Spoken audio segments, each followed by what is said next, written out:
So this hairstyle is actually the result of a very stressful trip to pediatric urgent care last weekend. My daughter climbed onto a stool, fell off, and landed directly on her head, and unfortunately right on top of one of the plastic beads in her hair. The second I saw blood, my brain immediately went to the absolute worst case scenario. I'm thinking head injury, stitches, scans, everything. So we packed everybody up and took her to urgent care just to make sure she was okay. Of course, this happened right around nap time, so while we were driving there, she starts falling asleep in the car. And my husband was already terrified, so every 5 to 10 minutes, he had me checking her to make sure she was still breathing. I'm pretty sure I said she's breathing, she's just tired about 20 times, but honestly, I understood because seeing blood coming from your toddler's head is genuinely terrifying. Once we got there, the doctors and nurses checked her out and thankfully said it was just a minor head and scalp injury. Apparently, the scalp has a lot of blood vessels, so even a small injury can bleed enough to make it look much worse than it actually is, which was definitely new information for me because in the moment it looked like a full emergency. The staff was so calm and reassuring while my husband and I were probably giving overly anxious first-time parent energy, even though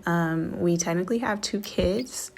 Thankfully, she was completely fine, but the plastic beads were removed immediately. I know the bead didn't cause the fall, but landing directly on something hard made the injury worse than it might have otherwise been. And I couldn't just bring myself to put them back in her hair. So I ordered these soft, squishy silicone beads instead. They still give her hairstyle that cute beaded look, but they're flexible and much softer than traditional plastic ones. Nothing is completely accident-proof, especially when you have a toddler who loves climbing, but this small change makes me feel a little bit better. So this is me redoing her hair and giving her what I'm calling her new slightly safer beaded look. She handled the entire urgent care situation much better than both of her parents, by the way. She was back to her normal self almost immediately while we were still emotionally recovering from the car ride. Motherhood is really just learning new things through experiences you never wanted to have, but I'm extremely grateful this one ended with a healthy toddler, a lesson learned, and some much softer beads.